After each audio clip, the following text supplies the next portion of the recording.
गरुड़ पुराण। मत्स्य अवतार भगवान विष्णु के प्रथम अवतार है। मछली के रूप में अवतार लेकर भगवान विष्णु ने एक ऋषि को सब प्रकार के जीव जंतु एकत्रित करने के लिए कहा और पृथ्वी जब जल में डूब रही थी तब मत्स्य अवतार में भगवान ने उस ऋषि की नाव की रक्षा की। इसके पश्चात ब्रह्मा ने पुनः जीवन का निर्माण किया। एक दूसरी मान्यता के अनुसार एक राक्षस ने जब वेदों को चुराकर सागर की अथाह गहराई में छुपा दिया तब भगवान विष्णु ने मत्स्य रूप धारण करके वेदों को प्राप्त किया और उन्हें पुनः स्थापित किया। मत्स्य अवतार की कथा। एक बार ब्रह्मा जी की असावधानी के कारण एक बहुत बड़े दैत्य ने वेदों को चुरा लिया। उस दैत्य का नाम हयग्रीव था। वेदों को चुरा लिए जाने के कारण ज्ञान लुप्त हो गया। चारों ओर अज्ञानता का अंधकार फैल गया और पाप तथा अधर्म का बोलबाला हो गया। तब भगवान विष्णु ने धर्म की रक्षा के लिए मत्स्य रूप धारण करके हयग्रीव का वध किया और वेदों की रक्षा की। भगवान ने मत्स्य का रूप किस प्रकार धारण किया, इसकी विस्मयकारिणी कथा इस प्रकार है। कल्पांत के पूर्व एक पुण्यात्मा राजा तप कर रहा था। राजा का नाम सत्यव्रत था। सत्यव्रत पुण्यात्मा तो था ही, बड़े उदार हृदय का भी था। प्रभात का समय था, सूर्योदय हो चुका था। सत्यव्रत कृतमाला नदी में स्नान कर रहा था। उसने स्नान करने के पश्चात जब तर्पण के लिए अंजलि में जल लिया तो अंजलि में जल के साथ एक छो मछली भी आ गई। सत्यव्रत ने मछली को नदी के जल में छोड़ दिया। मछली बोली, राजन, जल के बड़े बड़े जीव छोटे छोटे जीवों को मारकर खा जाते हैं।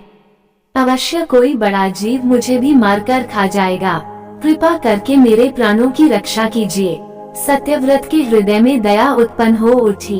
उसने मछली को जल से भरे हुए अपने कमंडलू में डाल लिया। तभी एक आश्चर्यजनक घटना घटी। एक रात में मछली का शरीर इतना बढ़ गया कि कमंडलू उसके रहने के लिए छोटा पड़ने लगा।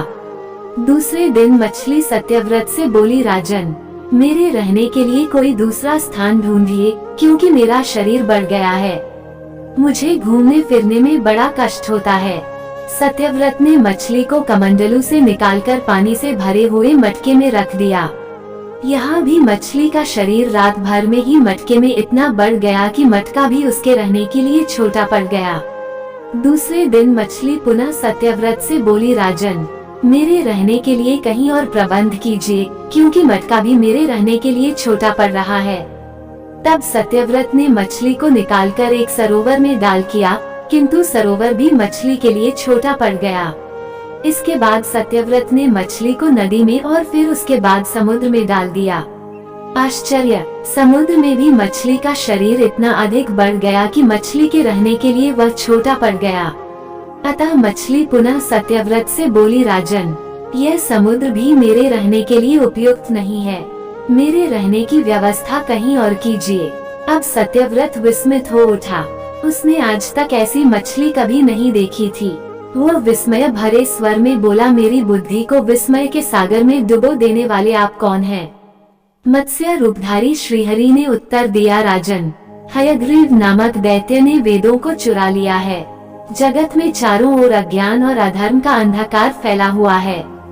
मैंने हयग्रीव को मारने के लिए ही मत्स्य का रूप धारण किया है। आज से 7वें दिन पृथ्वी प्रलय के चक्र में फिर जाएगी। समुद्र उमड़ उठेगा, भयानक वृष्टि होगी, सारी पृथ्वी पानी में डूब जाएगी। जल के अतिरिक्त कहीं कुछ भी दृष्टिगोचर नहीं होगा। आपके पास एक नाव पहुँचेगी। आप सभी अनाजों और औषधियों के बीजों को लेकर सप्त ऋषियों के साथ नाव पर बैठ जाएगा। मैं उसी समय आपको पुनः दिखाई पड़ूंगा और आपको आत्म तत्व का ज्ञान प्रदान करूंगा। सत्यव्रत उसी दिन से हरि का स्मरण करते हुए प्रलय की प्रतीक्षा करने लगे। 7वें दिन प्रलय का दृश्य उपस्थित हो उठा। समुद्र भी उमड़कर अपनी सीमाओं से बाहर बहने लगा। भयानक वृष्टि होने लगी। थोड़ी ही देर में सारी पृथ्वी पर जल ही जल हो गया। संपूर्ण पृथ्वी जल में समा गई। उसी समय एक नाव दिखाई पड़ी। सत्यव्रत सप्त ऋषियों के साथ उस नाव पर बैठ गए। उन्होंने नाव के ऊपर संपूर्ण अनाजों और औषधियों के बीज भी भर लिए। नाव प्रलय के सागर में तैरने लगी। प्रलय के उस सागर में उस नाव के अतिरिक्त कहीं भी कुछ भी नहीं दिखाई दे रहा था। सहसा मत्स्य रूपी भगवान प्रलय के सागर में दिखाई पड़े। सत्यव्रत और सप्त ऋषिगण मत्स्य रूपी भगवान की प्रार्थना करने लगे। भगवान से आत्मज्ञान पाकर सत्यव्रत का जीवन धन्य हो उठा।